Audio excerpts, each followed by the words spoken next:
When we talk about pick-me girls, we're talking about girls who have deeply uninterrogated internalized misogyny. Basically, they're parroting back what they know to be the ideals of the people in power, i.e. men. You know, they have to act like they don't take too long getting ready, but they're still effortlessly gorgeous. They love watching football, they're just one of the guys, but they're of course still great in bed. All of that is the double bind of misogyny. Being made fun of for caring about makeup because makeup historically has been feminine, and anything feminine, according to men, is totally frivolous. I don't really care for someone who likes football and wants to be one of the guys. Like, you're not my buddy, you're not my friend, you're my girl. I don't care. If you do, that's awesome, but that's not a requirement whatsoever. I don't know what type of girls you're talking about, type of women you're talking about, for who. When it comes to certain caliber of men, they don't care for a hard woman or a friend. Like, you might have been in that situation because maybe you were messing around the type of guys that don't look at you as, you know, partner quality. You're just maybe something to have around or as a friend. I don't get that. I don't get where that's coming from. But at the same time, being ostracized if you don't meet certain beauty standards. So somehow women have to meet these beauty standards, but still come off as chill and not be too frivolous, because that would be humiliating. And I get it. That's an annoying person to be around, especially if they are in turn undermining you and your femininity and the things you care about. Again, who are you going for? Who are you going for? The things you care about, and like undermining your femininity. Like, who's undermining who? It sounds to me like you're undermining someone else's femininity. Like, what? You get mad at these women that get the type of men that you want, but do you look like them? Do you know what they want? They want what they have. You want what you can't have, because it's not the same thing. If you want a Mercedes, you need a certain type of level of income. If you want a Bentley, you need a certain level of income.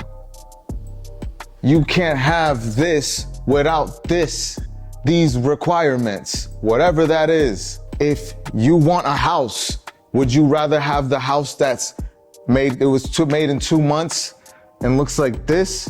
Or do you want this one that took a lot more thought, a lot more effort, a lot more manpower, a lot more money, time, effort, love? To get this done takes a lot more work than this.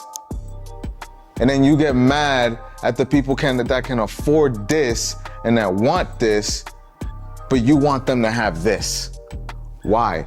Because you feel like it? Because you're not putting in the work to heal yourself, to fix yourself, to become the person that you want to be. A lot of us associate food with emotions, with depression, with things that are going on. Food doesn't reject you, so it feels great. It doesn't say no to you, so you can just indulge, and it doesn't reject you. So you use that as a form to just escape reality. And I get it. Not everyone goes through it, but some of us do know it, and I'm one of them. It takes a lot of work to get out of there, because guess what? No one cares about you more than you. So when people see this whole thing, this is just a pity party. It's like a 2-year-old crying, having a tantrum. That's not how life works. You're going to attract who you are, what's in here.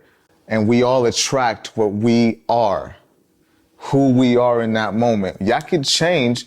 You just have to change your vibration, your frequency. It's not matching for any of these. In order to get to your best self, you need to actually try. And it's gonna take work. It's gonna take sacrifice. It's gonna take a lot of dedication. And that sucks. That takes a lot of work. So I understand that. So for you to actually criticize others, that's not it.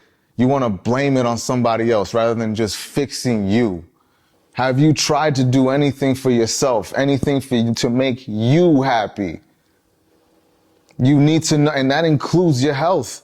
That includes how you look, how you present yourself. Because this person over here can have the pick of the litter. Why should he pick you? You don't try. These women at least try. It shows that they try because they know what they want. They know what they can achieve. You don't. So instead of blaming yourself and being okay with who you are, because it's whatever. You want to live like that? By all means. You're happy? I'm happy for you. It's not about hating how your body looks, but you can't have something that requires a lot more work ethic, a lot more dedication than you're willing to give. So somehow women have to meet these beauty standards, but still come off as chill and not be too frivolous because that would be humiliating. And I get it. That's an annoying person to be around, especially if they are in turn undermining you and your femininity and the things you care about. But ultimately, they are victims of this patriarchy too.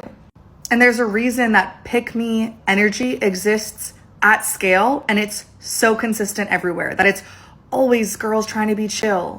And that's because men have made us feel like we need to act like this in order to not be ostracized or humiliated.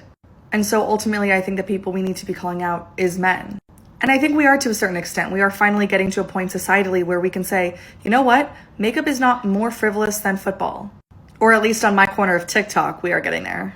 But at the same time, I think we need to make sure we also always, not just with pick-me girls, but with everything, watch out for, are we victim blaming or are we calling out the people in power who have set this standard for us?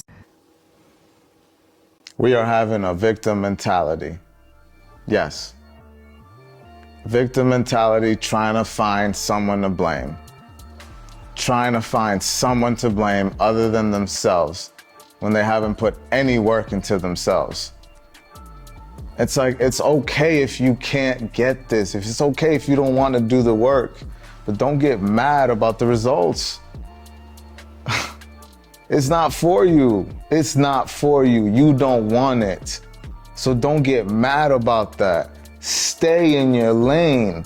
Stay in what you can afford to buy with what you have, with the energy that you have. What can my energy buy? What can your energy buy? It's not this. Stay in your lane.